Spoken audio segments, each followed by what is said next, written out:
பாருங்கள் ஃப்ரெண்ட்ஸ், இது பச்சை பயிரில் ஒரு உருண்டை பண்ணுறது. இது மலையாளத்தில் சுகேனுன்னு சொல்லுவாங்க, தமிழில் பைத்தம்பருப்பு உருண்டைன்னு சொல்லுவாங்க. இது எப்படி பண்ணுறது, என்ன இன்க்ரீடியண்ட் வேணும்னு வாங்க வீடியோக்குள்ளே போய் பார்க்கலாம்.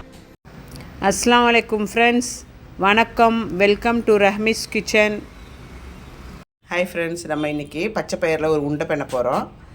அது எப்படி பண்ணுறதுன்னு காணிக்கிறேன். ஒரு 1/4 kg பச்சை பயிர் எடுத்துக்கோங்க. ஒரு கப் ஆஃப் பச்சை பயிறு தண்ணியில் கழுகி நல்லா ஊற போட்டுருங்க. ஒரு 3 to 4 hours ஊறணும். நல்லா ஒரு 4 hours ஊறிடுச்சு. அதை எடுத்து நம்ம ஒரு குக்கரில் போட்டுக்கிட்டு கொஞ்சமாக தண்ணி ஊற்றி நல்லா விசில் கொடுத்துக்கலாம். பாருங்கள் ஃப்ரெண்ட்ஸ், இப்படி வேகணும். இப்படி பாருங்கள், கொஞ்சம் ஸ்மாஷும் ஆகணும், ஆனால் ஃபுல்லாக உடையும் கூடாது.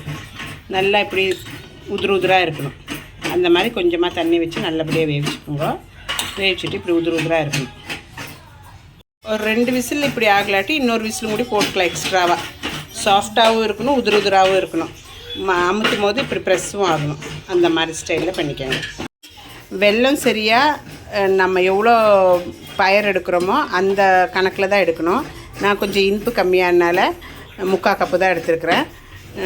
இது வந்து நம்ம உருக்கிக்கலாம். தண்ணியில் இந்த வெல்லத்தை போட்டுக்கோங்க, உருக்கி எடுத்துக்கலாம்.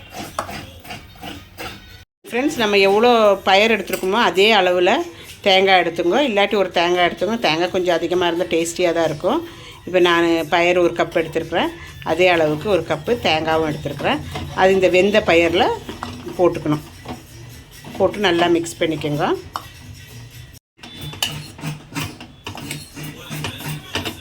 நல்லா மிக்ஸ் பண்ணி விட்ருங்க. பயிரும் தேங்காய் ஒன்றாகிற மாதிரி.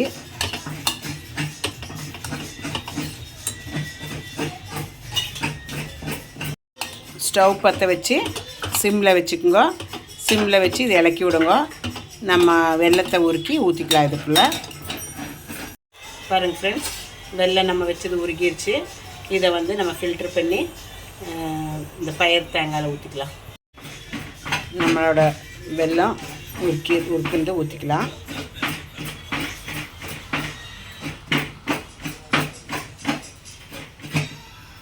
வெல்லம் அதுக்குள்ளே ஊற்றிக்கிட்டு திருப்பி நல்லா மிக்ஸ் பண்ணணும்.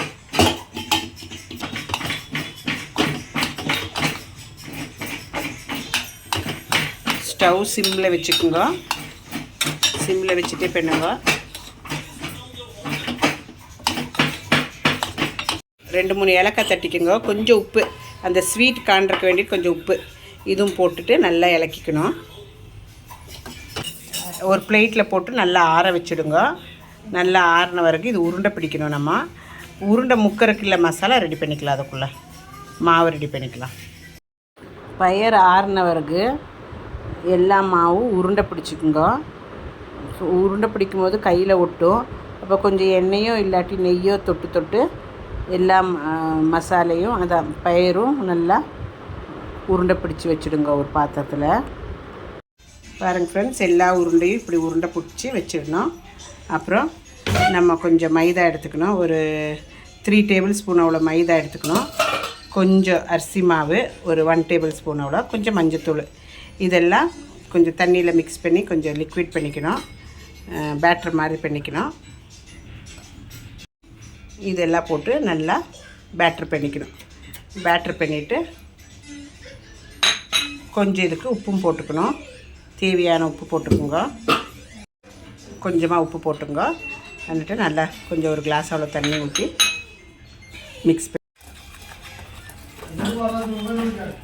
மிக்ஸ் பண்ணிவிட்டு நல்லா லிக்விட் மாதிரி பண்ணிக்கோங்க. பேட்டர் பண்ணிக்கோங்க.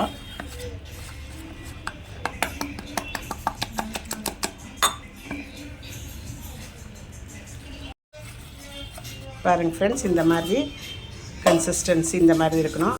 இந்த பயிர் உருண்டை பிடிச்சது அந்த மாவில் ஒன்றா எடுத்து போட்டு முக்கி நல்ல சூடான எண்ணெயில் போட்டு நல்லா வறுத்து எடுக்கணும்.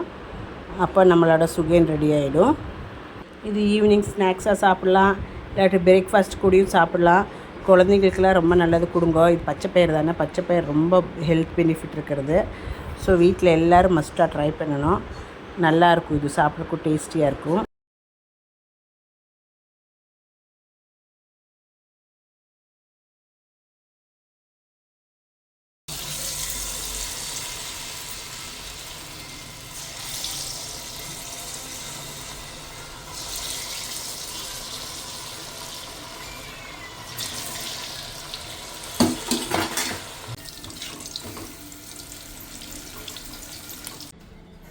கோதுமை மாவு